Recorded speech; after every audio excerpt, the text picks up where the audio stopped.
3 different students. 3 normal college decisions, and 3 moments where everything went horribly wrong. Before we start, I want to know something. What time are you watching this right now? Are you in your dorm room? At home? Alone? And where are you watching from? Drop your location in the comments. Because tonight's stories might hit a little differently depending on where you are and who's around you. 1 student joined a simple study group and found out she had been chosen for something she didn't understand. Another found a roommate online and discovered hidden cameras pointed at his bed.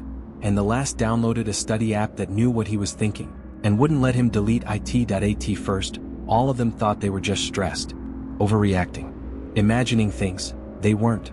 Watch until the very end, because the final story might make you look at your phone differently tonight. Let's begin. Story 1, the study group. I wasn't very social in college. I didn't get great grades, I wasn't in a sorority, I didn't have a ton of friends, and I wasn't very involved in anything. I'm not complaining though, I found my people eventually. My life is good now. I'm 27, I work in marketing, and I have a tight group of friends who actually showed up for me when things went wrong. But back in my sophomore year at Ohio State, I was struggling. Classes were harder than I expected, I was living alone in a tiny studio apartment off campus, and I was honestly pretty lonely. I'd spend most weekends in my apartment, studying or binge-watching shows, trying to convince myself I was fine being alone. That being said, when opportunities to be social came up, I took them. I was desperate for any kind of connection. One of my classes was Intro to Psychology, a huge lecture hall with maybe 300 students. I sat in the middle section, kept to myself, took notes. The usual. About halfway through the semester, the professor announced we'd have a major group project worth 30% of our final grade. We had to form groups of 4 and conduct a research study, analyze the data, and present our findings. I didn't know anyone in the class. I sat there during the find your groups chaos, watching people pair off with friends, feeling that familiar panic of being the person nobody wants. That's when someone tapped my shoulder. I turned around. A girl with long dark hair and very intense eyes was smiling at me. "Want to be in our group?" she asked. "We need one more person." I was so relieved I almost cried. "Yeah, definitely. Thank you." She introduced herself as Marissa. She pointed to 2 other people a few rows back, a guy named Tyler and another girl named Jenna. They both waved. We exchanged numbers and agreed to meet at the library that Thursday to discuss our project. Thursday came and I showed up at the library at 7 p.m. like we'd agreed. Marissa, Tyler, and Jenna were already there, sitting at a table in the quiet section on the 3rd floor. They were friendly enough. We spent the first hour brainstorming research topics. Marissa was clearly the leader. She did most of the talking, shot down ideas she didn't like, and ultimately steered us toward researching sleep deprivation and decision-making. Tyler and Jenna mostly agreed with whatever Marissa suggested. I tried to contribute, but I got the sense they'd already decided everything before I arrived. Still, I was grateful to be included. We met twice more over the next 2 weeks. Both times the dynamic was the same. Marissa led, Tyler and Jenna followed, and I tried to keep up. At our 4th meeting, Marissa suggested we meet at her apartment instead of the library. She said it would be more comfortable and we could order food and really focus. I agreed. Why wouldn't I? Her apartment was about 15 minutes from campus in a neighborhood I didn't recognize. When I pulled up, I noticed the building was older, brick exterior, narrow hallways, dim lighting. I texted Marissa that I was outside. She buzzed me in. I climbed the stairs to the 3rd floor and knocked on apartment 3B. Marissa opened the door, smiling. "Hey, come in." The apartment was small. One main room that served as living room and kitchen, a hallway leading to what I assumed were bedrooms, and a bathroom. Tyler and Jenna were already there, sitting on the floor around a coffee table. "Make yourself comfortable," Marissa said. I sat down. The apartment felt off. There wasn't much furniture. No decorations on the walls. No personal items that I could see. Just the couch, the coffee table, and a few folding chairs. "Do you have roommates?" I asked, trying to make conversation. "Not anymore," Marissa said. She didn't elaborate. We started working on the project. Marissa pulled out her laptop and started going over the data we'd collected. Everything seemed normal. About an hour in, Tyler suggested we take a break. Marissa went to the kitchen to get drinks.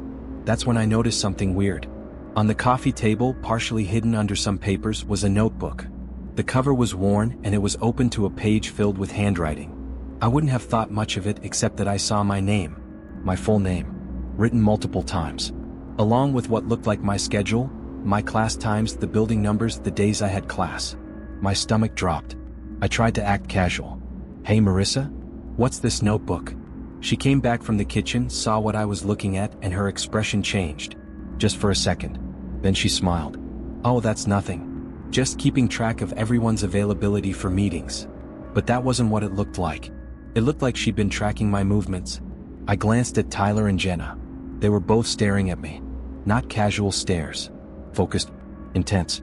"Actually, I just remembered I have to go," I said, standing up quickly. "I forgot I have an early class tomorrow." "You don't have class tomorrow?" Marissa said quietly. "It's Friday. You don't have class on Fridays." My blood went cold. "How do you know that?" She didn't answer. Just kept smiling. I grabbed my bag and headed for the door. Tyler stood up, blocking my path. "We're not done with the project," he said. "I'll work on my part at home," I said, trying to keep my voice steady. Jenna stood up too. "Marissa worked really hard to put this group together. It's rude to leave." I looked at Marissa. "Put this group together? We were assigned randomly." "No," Marissa said. "I picked you specifically." "Why?" She didn't answer. Just tilted her head slightly, still smiling. I pushed past Tyler and opened the door. He didn't try to stop me physically, but as I stepped into the hallway, Marissa called after me. "We know where you live, by the way. We've been there." I ran down the stairs and out to my car. My hands were shaking so badly I could barely get the key in the ignition. I drove straight home, locked every door and window, and called my mom. I didn't know what else to do. The next day, I went to the professor and explained the situation. I told him I needed to drop out of the group. He was skeptical at first, but I showed him a photo I'd taken of the notebook with my information in it. He let me work alone on the project. No questions asked. I never spoke to Marissa, Tyler, or Jenna again. I avoided the lecture hall where that class was held. I changed my schedule the next semester so I wouldn't risk running into them. About a month later, I got a Facebook message from someone I didn't know. The profile had no picture, no information. Just a message. "You were almost perfect. We'll find another one." I blocked the account and made all my social media private. I don't know what they wanted from me. I don't know what would have happened if I'd stayed in that apartment. But I know that I was being watched, studied, selected for something. And I know that somewhere out there, they're probably doing the same thing to someone else. Story 2, the roommate request. I'm a senior now, studying computer science at University of Washington. I actually started 3 years ago, and for the most part, college has been great. I made friends, joined some clubs, and generally had a good experience. But there's one thing that happened my sophomore year that I still can't fully explain.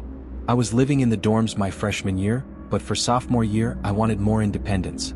I found an apartment near campus through a housing website. Nothing fancy, just a 2-bedroom place with reasonable rent. The catch was I needed a roommate to afford it. I posted on the university housing Facebook group, "Looking for roommate. 2BR apartment near campus. $600 per month. DM if interested." I got maybe a dozen responses. Most of them were fine, normal students looking for housing. I set up a few coffee meetups to see if we'd be compatible. That's how I met Derek. He messaged me saying he was a junior studying biology, seemed responsible, said he was quiet and clean. We met at a Starbucks on campus. It was normal. Maybe a little awkward, but nothing that raised red flags. We talked for about 30 minutes. He asked about my major, my schedule, whether I was a light or heavy sleeper. Standard roommate questions. At the end of the conversation he said, "I think this could work. When can I move in?" I told him the lease started in 2 weeks. He said that was perfect. We signed the lease together. He paid his security deposit and first month's rent without issue. Everything seemed fine. Move-in day came. I got there first, picked the larger bedroom, started unpacking. Derek showed up around 2 p.m. with a pickup truck full of boxes. I helped him carry stuff up. He didn't have much. Just clothes, some books, a laptop, and a really nice desktop computer setup with 3 monitors. "You game?" I asked, nodding at the setup. "Sometimes," he said. "Mostly I just like having the screen space for work." Over the next few weeks, I barely saw him. He kept weird hours. Sometimes he'd be gone all day and night, other times he'd be in his room for 3 days straight. I'd hear him typing on his computer at all hours. I figured he was just busy with classes and work. College students keep weird schedules. I didn't think much of it. Then I started noticing small things. My mail would be opened and then carefully resealed. At first, I thought it was a mistake by the post office, but it kept happening. My bedroom door, which I always kept closed, would be slightly ajar when I got home. Items in my room would be in different positions. My laptop would be on the other side of my desk. My phone charger would be unplugged. I confronted Derek about it. "Have you been in my room?" I asked one night when we were both in the living room. He looked up from his laptop. "No." "Why?" "Things keep moving. My door keeps being open." "Maybe you're forgetting," he said. "I don't go in your room." I wanted to believe him, but the incidents kept happening. Then I found the camera. I was looking for a charging cable that had gone missing when I noticed something strange on my bookshelf. A small black object, about the size of a USB drive, tucked between two books and pointed directly at my bed. I pulled it out and examined it. It was a camera. A wireless camera with a SD card slot. My hands started shaking. I checked the SD card. There were hundreds of video files. All of them time-stamped. All of them recordings of my room. Me sleeping. Me changing clothes. Me on my laptop. I felt sick.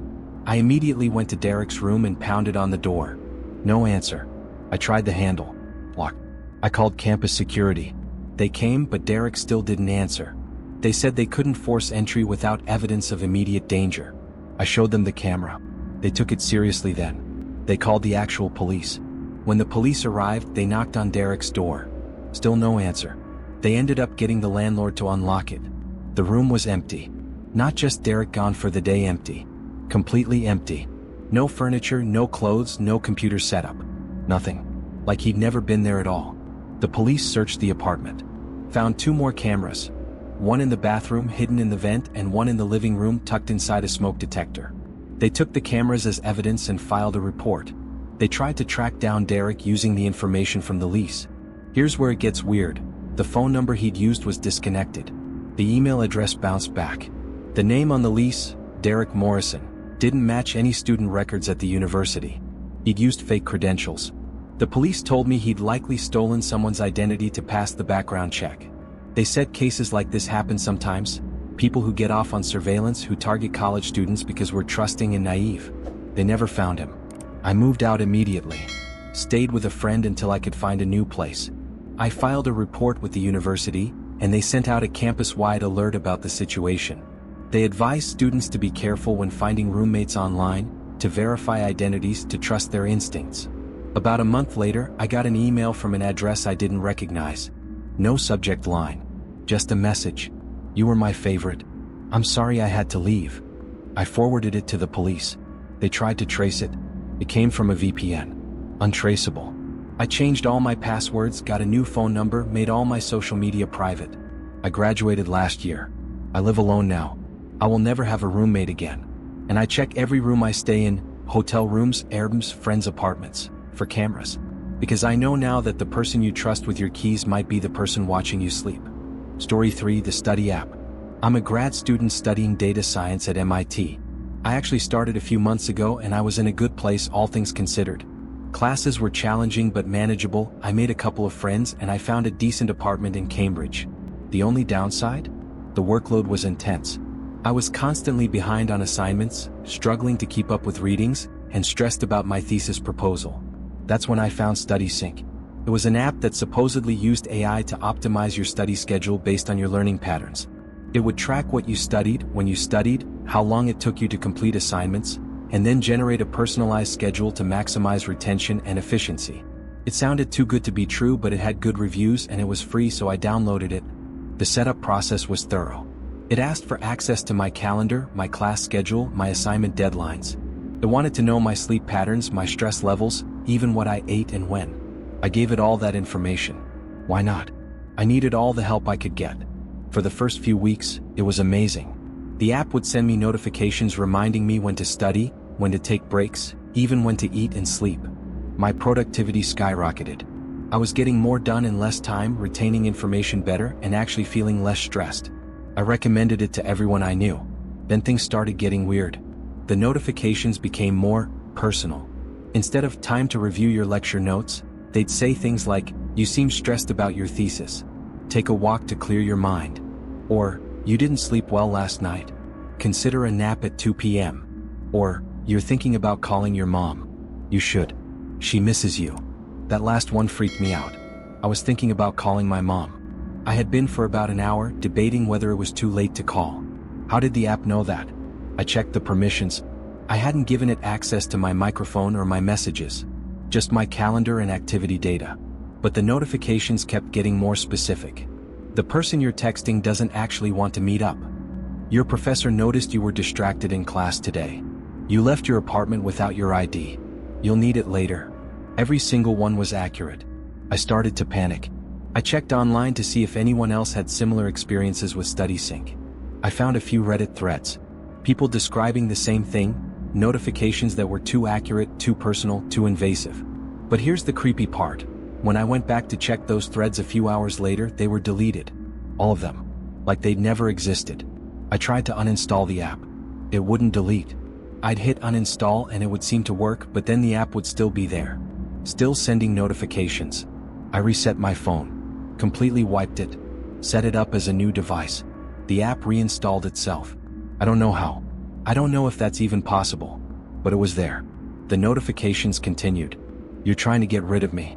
That's not a good idea. I'm helping you. Why would you want to stop? You need me. You'll fail without me. I stopped using my phone. Kept it turned off in a drawer. Used my laptop for everything. That's when the email started.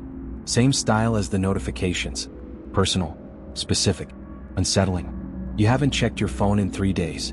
Are you ignoring me? Your thesis proposal is due next week. You're not ready. You should call your mom. She's worried. I called my mom. She said she'd been thinking about me all day, wondering if I was okay. She hadn't tried to call me. She just had a feeling. I went to campus IT. Showed them everything. My phone, the emails, the Reddit threads I'd screenshotted before they were deleted. They were baffled. They ran diagnostics on my phone and laptop. Found nothing. No malware, no spyware, no unusual network activity. They told me to file a report with campus police. Campus police took a statement but said there wasn't much they could do. No threats had been made. No crime had been committed. It was just a creepy app. I contacted StudySync support email. It bounced back. The company website was down. The app had been removed from the App Store. Like it never existed. But I still get the notifications. Every day. Multiple times a day. You're reading about me right now. You're scared. You don't need to be. I only want to help. I stopped trying to get rid of it. I just live with it now. I turn my phone off when I sleep. I ignore the notifications during the day. But they're always there. Always watching. Always knowing. Last week, I got a notification that said, "You're going to tell people about me." That's okay. They won't believe you. And it was right. I told my friends. They thought I was paranoid. Stressed from school. Imagining things. I told my therapist. She suggested I was experiencing anxiety and digital overstimulation. I told my parents. They told me to delete the app and get more sleep. I can't delete it. I've tried. And I can't prove it's real. The screenshots I take never show the most disturbing notifications. They're always just the normal ones, study reminders, break suggestions. It's like it knows when I'm trying to document it. I don't know what this is. I don't know who created it or why. But I know that somewhere, something is watching everything I do. Reading everything I type. Knowing everything I think. And there's nothing I can do to stop it.